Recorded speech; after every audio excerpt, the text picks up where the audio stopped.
Hi guys, it's me, Catherine Louise Jones, and I'm bringing you the third part of creating with the Colour Mirrors system. So the third video is a few more steps, and there are 7 steps in total. So what I wanted to share with you today was really a process in which we start to really access all of ourselves. You know, this is about us stepping into the I am. This is about us finding our truth and really aligning with that. And it's so important for us to understand and remember the conscious energy field that surrounds us, to remember that everything that we think, we create. So when we start to create and work with a Colour Mirrors system, we're doing it in a way in which we're putting the highest intention out there for ourselves and ultimately for the good of all beings. What I did was I created and I redesigned or reworded the template that I shared with you in the second video and the first video. And so these are the last 4 steps. And as I said, there are 7 steps altogether. And the first one we're going to look at is the word.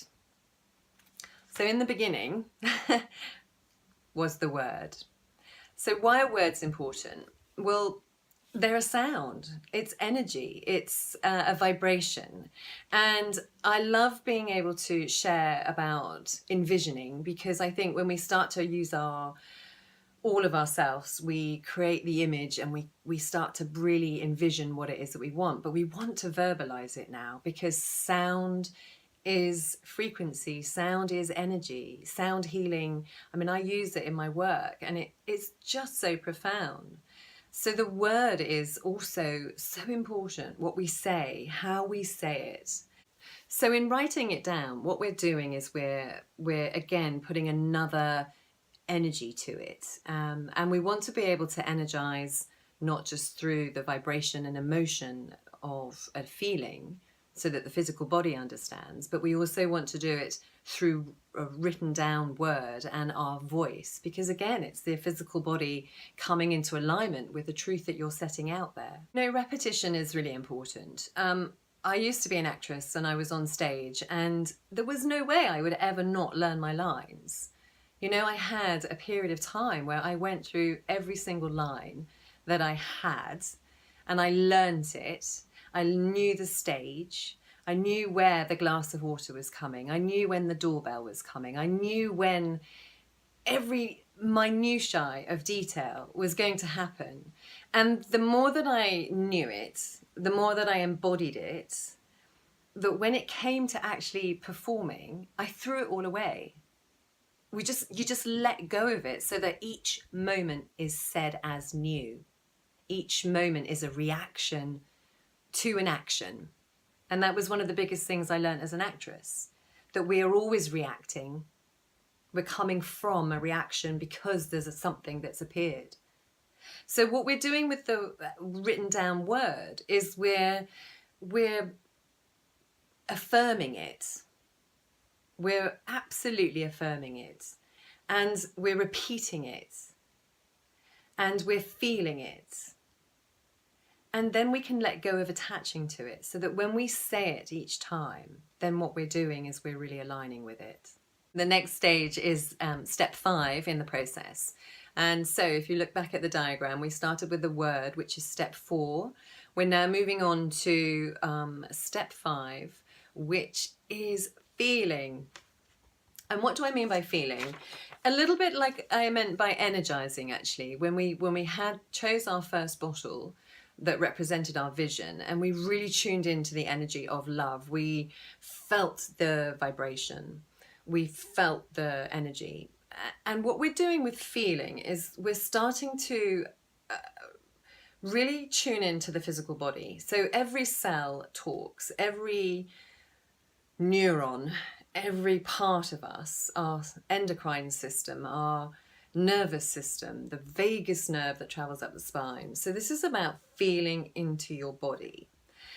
And what's really key, there's a couple of bits in this process that are really important to remember. When you're saying your manifestation, or when you're saying your vision, whatever it is that you want to create, you've got your bottle that you chose. What we're doing with the feeling is that do you really believe it? So understanding how your body is responding is really key to being able to let go and to be able to change whatever it is that's not in alignment with your truth. So if you don't believe what you're saying, then you're not necessarily going to manifest it. So when we feel, we are aligning ourselves with that deep place where we can trust. We can feel the love, we can feel the joy, we can feel the vibration of our vision. So really just tuning in. I think it's so important to remember that we're here as physical beings as well, and in that physicality, whichever way in which we appear, we are very much moving through consciousness, moving through from separation to unity, and we're doing that as a physical being. So wherever we're out of alignment with, then we're going to really struggle to create the vision. If you're playing Cleopatra on stage, you're not going to adopt the position of Richard III, you know? So when we're starting to adopt a position, it has a physiological effect all over our body. But when we want to play the queen, when we want to stand in our true power and our true I amness and create the vision that we know we're destined for, and we know that we have every right as beings of light to create, we want to be able to stand in our body with that truth, not to crumble and play small. It's unlimited. And so that's a really, really key point for step 5 and feeling. You know, we are, like I said earlier, the biggest thing that we've come here for this experience of being physical is that we were separate. We've been in separation, and in separation is all of the judgments and the playing small and the everything. Separation is like third dimensional reality, and it's only a vibration, and it's only really, when we talk about the dimensions, it's really a conscious field where we've been trapped in a pattern that the mind has played. We've been in survival mode, we've been in control mode, we've been in believing what everyone else tells us. And when we start to make that shift from separation through to unity, when we start to shift our conscious energy, when we start to believe who we really are, then we start to really connect in with the bigger picture and our higher self. So really notice where it is that any of those beliefs have still got you playing in this separation and this sort of quagmire and not believing and not truly trusting. Those are big ones. So clearing is a really big part. And, you know, maybe it's Lilac Angel that you can just send down your timeline. You know, maybe it's Mulvedite that has this massive cosmic connection. Maybe it's Ruby Red. And I'm suggesting essences at the moment because, you know, we can shift things really quickly. We don't have to make them laborious, because that's still playing in a third dimensional belief that everything is not energy. Because when we tune in to the conscious field, we're connecting in with energy, and we are all energy. So we want to do the clearing section because we want to understand what will hold us back. We want to understand where it is that we're resisting, where it is that we don't really align with the truth of what the vision is that we're bringing out. And the final step is step 7, and that is creating. Creation. We are creation. And we can use Colour Mirror's essences. I'm going to suggest the essences again. There's some really great ones. Now, a great one, Lilac Angel and Metal.